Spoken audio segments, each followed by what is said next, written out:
বন্ধুরা, আমার একদম নতুন চ্যানেলে সবাই স্বাগত। আমি শুভেনজিৎ বলছি। আমার চ্যানেল নতুন হতে পারে, আমি কিন্তু নতুন নই। অনেক বছরের পড়ানোর অভিজ্ঞতা আছে। আজকে আমরা রিজনিংয়ে পাজেল টেস্টের অন্তর্গত সিটিং অ্যারেঞ্জমেন্ট করব। দেখো, যে ধরনের সিটিং অ্যারেঞ্জমেন্ট আসুক না কেন, কিছু বেসিক কনসেপ্ট মাথায় রাখলে সব কিছু ইজি। আমি আজকে ক্লাসে তা দেখানোর চেষ্টা করছি। ওকে, দেখো দেখো প্রথম অঙ্ক কী বলছে? 5 friends A B C D and E are standing in a row facing south। দেখো, আগে আমরা প্রথমে কনসেপ্টটা ক্লিয়ার করি। ধরো, আমি আঁকলাম, এটা নর্থ, এটা সাউথ, এটা ইস্ট, এটা ওয়েস্ট, তাই তো? ধরো আমি সাউথে বসে আছি, নর্থে মুখ করে, তাহলে আমার বাঁদিক কোনটা? পশ্চিম। ওকে। আর যে নর্থে বসে আছে সাউথে মুখ করে, তার বাঁদিক হবে পূর্ব। এই তো কনসেপ্ট, শুধু এটা মাথায় রাখবে। নাও এবার চলে আসো অঙ্কে। বলছে but not necessarily in the same order. তার মানে এ বি সি ডি মানে পরপর বসে নেই আর কি। যাই হোক, only B is between A and E. আচ্ছা আচ্ছা, প্রথমে আমরা তাহলে 5 জনের জন্য জায়গা রাখি। দেখো রাখছি, 1 2 3 4 5। না, এবার আসো। দেখো, তোমাদের বোঝার স্বার্থে আমি স্লো করছি অঙ্কটা, কিন্তু তোমরা কিন্তু জাস্ট কনসেপ্টটা বোঝো এর জন্য। দেখো কি বলছে, C is immediate right to E. তার মানে কেমন লিখবো বলো তো? C E. তার মানে কী বলছে? সি হচ্ছে ই এর একদম ডান দিকে, তাহলে আমার বাঁদিকে সি যদি ই এর আমার বাঁদিকে হয়, তাহলে অ্যাকচুয়ালি সেটা হবে ই এর একদম ডান দিকে। ওকে, তাহলে সি লিখলাম। এবার কী লিখবো? দেখো, D is immediate left to A. তার মানে জিনিসটা কেমন হবে বলো তো? হবে এ ডি, তাই না? সেই বাঁদিক ডান দিক। আচ্ছা, এবার কি বলছে দেখো, আর B is between A and E. তাহলে এ, এই 4 জন হয়ে গেল, আর এ ই এর মাঝখানে আছে বি, তাহলে এখানে বসবে বি। না বসাও তাহলে। তাহলে সি ই, এই মাঝখানে বসলো বি এ ডি। ওকে, নাও দেখো, এই ধরনের অঙ্কে প্রশ্ন কিন্তু কোনো ব্যাপার না, আসল সিটিং অ্যারেঞ্জমেন্ট। যখন তোমরা বুঝবে সিটিং অ্যারেঞ্জমেন্ট ক্লিয়ার, প্রশ্ন এক চুটকিতে। দেখো আমরা এবার প্রশ্নে আসছি। দেখো প্রশ্ন কী বলছে, দেখো, B is to the left of A. তো এর বাঁদিকে হচ্ছে বি। হ্যাঁ, আমার যখন বাঁদিকে তখন নিশ্চয়ই তা হবে না, হবে ডান দিকে, তাই এটা কাটা। তারপর কী আছে, D is third to the left of E. তাহলে ডি হয় লেফটের দিক দিয়ে তৃতীয়, যেহেতু আমার ডান দিকে হচ্ছে দেখো 1 2 3, তাহলে বি এরটা রাইট। ওকে, দেখো সেকেন্ড অঙ্কটা কী বলছে, 6 people A B C D E and F are sitting on the ground in a hexagonal shape, মানে ষড়ভুজাকার ক্ষেত্রে। ঠিক আছে, আর কি বলছে, all the sides of the hexagon so formed are same length, তার মানে প্রত্যেকটা বাহুগুলো সমান, তার মানে সুষম ষড়ভুজ। ওকে, আর কি বলছে, A is not adjacent to B আর সি, তার মানে এ বি আর সি এর কাছে নয়। ঠিক আছে, এটা ছাড়লাম। দেখি আর কি আমরা ফিক্সড ইনফরমেশন পাই। D is not adjacent to C or E, তার মানে ডিও সি বা ই এর নিকট নয়। Okay, B and C are adjacent, হ্যাঁ আমরা এটা পেলাম। তাহলে আমরা প্রথমে এদের কাজে লাগাই। তা ধরো এটা বি, এটা সি, তাহলে বি আর সি হলো অ্যাডজেসেন্ট। ঠিক আছে, F is in the middle of D and C, তাহলে সি, তাহলে ডি ধরো এখানে। ওকে, আর এফ হচ্ছে মিডিল। ওকে, এবার বাকি রইল কটা সিট, দেখো 4টে হয়ে গেল। এবার রইল উপরে 2টো। দেখি আর কি করা যায়। দেখি বলছে A is not adjacent to B or C, তার মানে এ এখানে হবে না।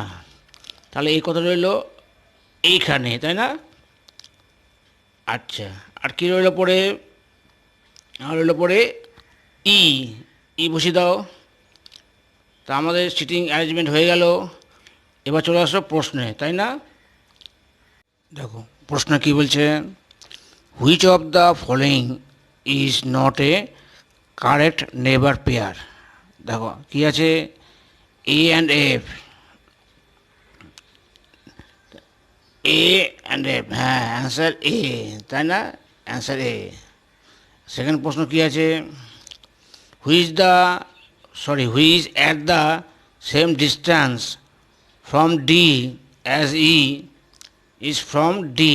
দেখো অপশানে কী কী আছে, তার মানে সেম ডিস্টেন্সে কী আছে,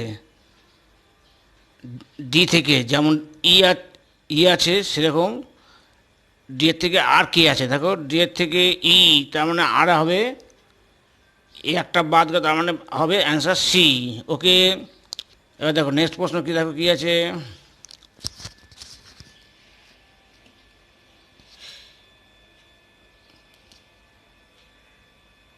বলছে which of the following is in the right sequence. দেখো তিনটা কী আছে, এ বি, এ বি না, তারপর কি আছে এফ এ ই না, সি দেখো বি সি এফ, তো অ্যান্সার সি। এবার 4 দেখো,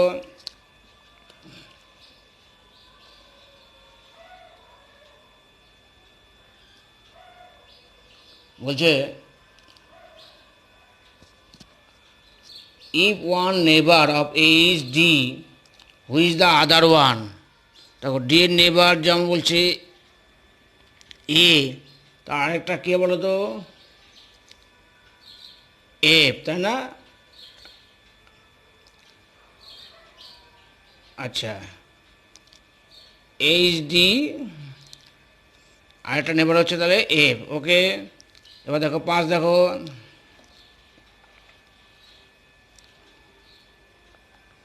বলছে 5 দেখো কি বলছে, হুইচ প্লেসড অপোজিট টু ই। দেখো ই এর অপোজিটে কী আছে, এফ, তার মানে অ্যান্সার ডি, তাই না? ওকে, দেখো পরের অঙ্ক কী বলছে, A B C D E F G, তার মানে 7 জন, তাই তো, আর সিটিং অ্যারাউন্ড এ সার্কেল আর ফেসিং দ্য সেন্টার। দেখো আগে এই কনসেপ্টটা ক্লিয়ার করি। ধরো আমি তো সেন্টারের দিকে মুখ করে আছি, তাহলে আমার বাদিক মানে, এই যে আমার বাদিক মানে ক্লক ওয়াইজ, তাই না, বাদিক ক্লক ওয়াইজ, আর আমার ডান দিক মানে অ্যান্টি ক্লক ওয়াইজ, তার মানে এই দিকে। জাস্ট তোমরা এই কনসেপ্টে অঙ্কটা করবে, তাই না? এবার দেখো কী বলছে, অঙ্কটা পড়ি। G is the second to the left of C, তাহলে আমি ধরলাম এটা সি, আর লেফট মানে কি বললাম, ক্লকওয়াইজ, তাহলে জি কোথায় হবে বলো তো? জি হলো এইখানে, দেখো ক্লকওয়াইজ গেল। ওকে, তারপর কি বলছে? হু ইজ, দেখো হুটা কিন্তু এখানে জি নয়, সিকে বোঝাচ্ছে, এটা কিন্তু তোমরা খেয়াল রাখবে, নাহলে কিন্তু অঙ্কটা পুরো শেষ। আচ্ছা যাই হোক, হু মানে C, who is to the immediate left of F, তাহলে এফটের লেফট মানে এফের ক্লকওয়াইজ যাবে, তাহলে এফ কত হবে বলো তো? এফ হবে এখানে, তাই না? আচ্ছা, এফ সি জি মানে তিনটে সিট হয়ে গেল, রইল বাকি চারটে। দেখি আমরা পড়ি আরও কী আছে। বলছে এই third to the left of E, না এখনও ই এর জায়গা পাইনি, তাহলে রইল পরে এটা B is between D and E, তাহলে কী হবে বলো তো? ডি বি ই এটা হবে, তাই না? আচ্ছা, এবার এই তিনটে সিট পরপর হবে, তো এর জায়গা তো এখানে, তাহলে নিশ্চয়ই তাহলে কোথায় হবে বলো তো? এইখানে হবে, তাই না? পরিষ্কার, তিনজনকে জায়গা তো এখানে দিতে পারবো না, তাহলে হবে ডি বি ই। আচ্ছা, এবার কি বলছে? রইল পরে একটা জায়গা, এখানে কি হবে? এ, দেখি সত্যটা মিলছে কিনা দেখো। এই third to the left of E, তা ই এর দিক দিয়ে লেফটে মানে ক্লকওয়াইজ, 1 2 3, হ্যাঁ শর্ত মিলে গেছে, বুঝে গেছো? এবার চলে আসে প্রশ্নে। প্রশ্নে কী বলছে? Which of the following is false, তার মানে কোনটা মিথ্যা সেটা দেখতে হবে। বলছে A is fourth to the right of E, তাহলে ই খুঁজলাম, এটা রাইট মানে কি বলেছি? অ্যান্টি ক্লকওয়াইজ, এদিক থেকে 4 কিনা, 1 2 3 4, হ্যাঁ এটা সত্যি, মিথ্যা নয়। তারপর 2 দেখো কী বলছে? D is to the immediate right of D, তার ডি এর রাইট মানে আমি কি বলেছি? অ্যান্টি ক্লকওয়াইজ, হ্যাঁ জি এটাও সত্যি। তারপর সি দেখো কী বলছে? F is the third to the right of D, তার ডি কোথায়? হ্যাঁ ডি রাইট মানে সেই অ্যান্টি ক্লকওয়াইজ, তাহলে 1 2 3 না, সি, তাহলে এটাই ফলস, তাই না? ওকে, দেখো কি বলছে? P Q R S T U V and W, তাহলে কজন হলো? 8 জন, আর 8 friends sitting around a circle facing towards the centre, সেই সেন্টার দিকে মুখ, তার মানে কি বুঝবো আমরা? বারবার বলছি, বাদিক মানে ক্লকওয়াইজ, তোমরা কিন্তু মিস করবে না এই জিনিসটা, বাদিক আর ডান দিক, আর ডান দিক মানে অ্যান্টি ক্লকওয়াইজ। ওকে, এ বলতে থাকো, W is on the immediate left of P, তার লেফট, ধরো এখানে ডাব্লু বসালাম, পি এর লেফট, লেফট মানে বলেছি না ক্লকওয়াইজ, তাহলে পি বসবে এখানে, এই ক্লকওয়াইজ। ওকে, এবার কি বলছে দেখো? বাট, বাট কিন্তু এখানে পি নয়, ডাব্লু, এটা খেয়াল রাখবে।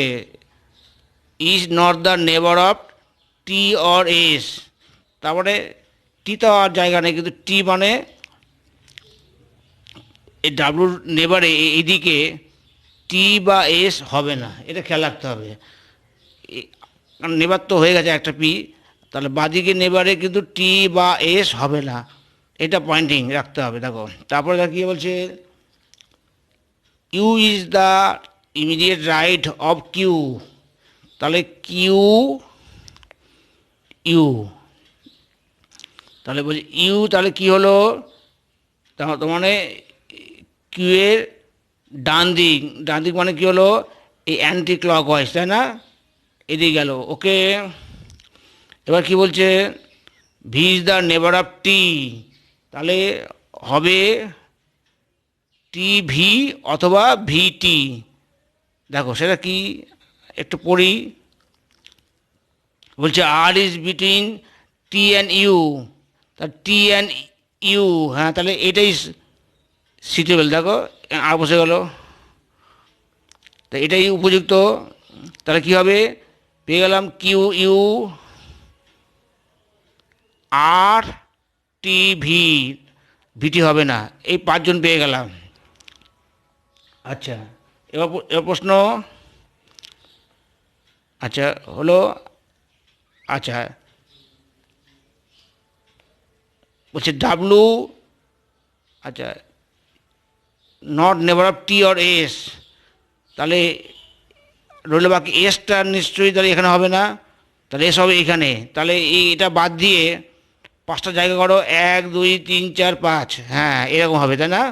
এবার এরকম হবে না কেন বলো তো, যেহেতু সব মানে অ্যান্টি ক্লক হচ্ছে তাই না, সব অ্যান্টি ক্লক ওয়াইজ, তাহলে বসাও। এটা এটা এসের জন্য রাখলাম, এস বাদ দিয়ে, তাহলে Q U R T V, okay. এবার আমরা প্রশ্ন দেখি, দেখো প্রশ্নে কী বলছে দেখো, যখন সিটিং অ্যারেঞ্জমেন্ট হয়ে গেছে তখন প্রশ্ন আর এক চুটকিতে, তাই না? বলছে T is between U and Q, তাহলে টি না, এটা ট্রু নয়।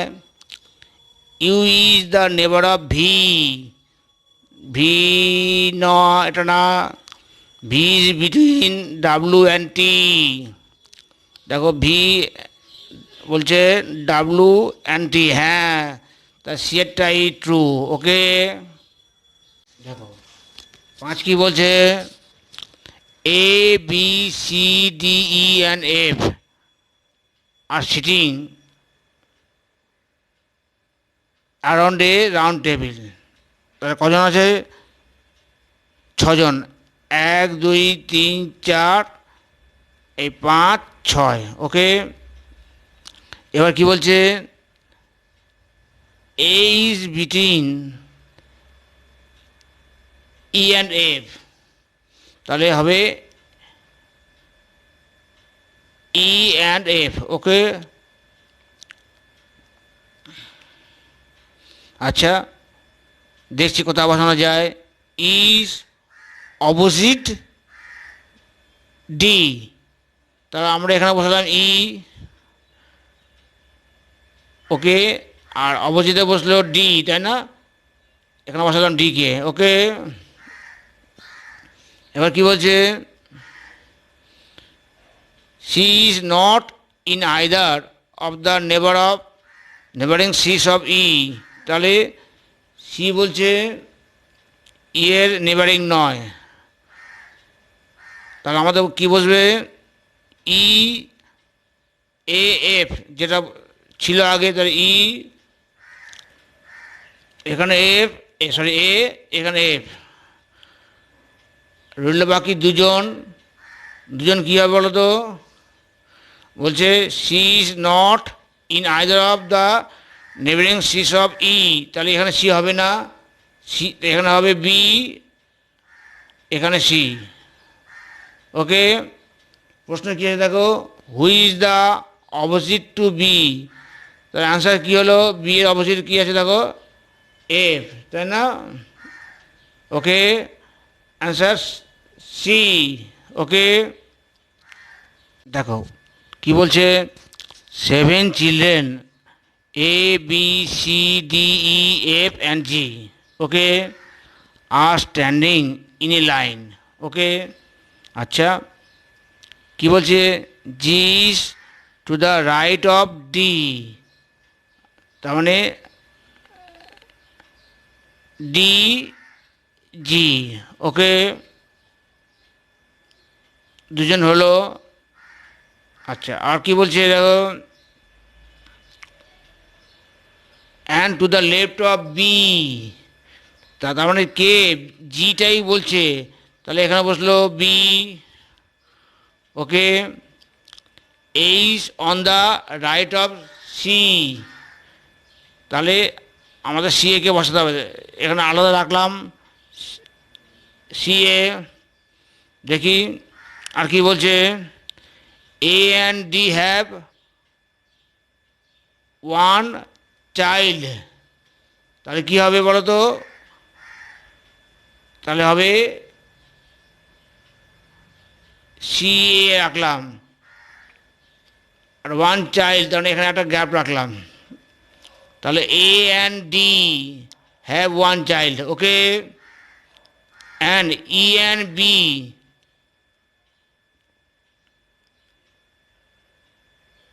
have two children, তাহলে E and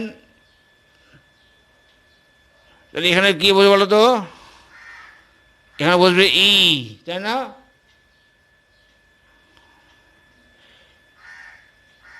আচ্ছা, তাহলে E and B have two children, দেখো এই কারণে ই বসলো।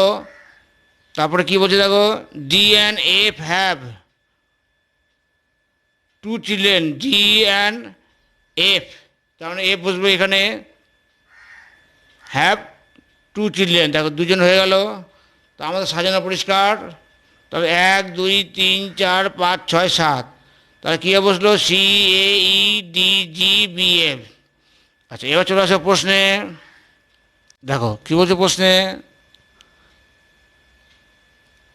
Which on the extreme right, দেখো কী আছে, এফ, অ্যান্সার হবে সি, তাই না? Which exactly in the middle, তাহলে মিডিলে কী হবে দেখো, এই 3, তাহলে D answer, okay. Which on the extreme left, answer C, C, তাই না? ওকে বন্ধুরা, দেখো এটা আমাদের সিটিং অ্যারেঞ্জমেন্টের ফার্স্ট পার্ট। পরের পার্টে আরও কিছু জটিল প্রবলেম আমরা শিখব। কেমন লাগলো কমেন্ট করো। আমার একটা চ্যানেল সার্চ করো, শুভেনজিৎ নন্দী, সেখানে কম্পিটিটিভ ম্যাথসের ওপরে অঙ্ক শেখানো হয়। ওকে।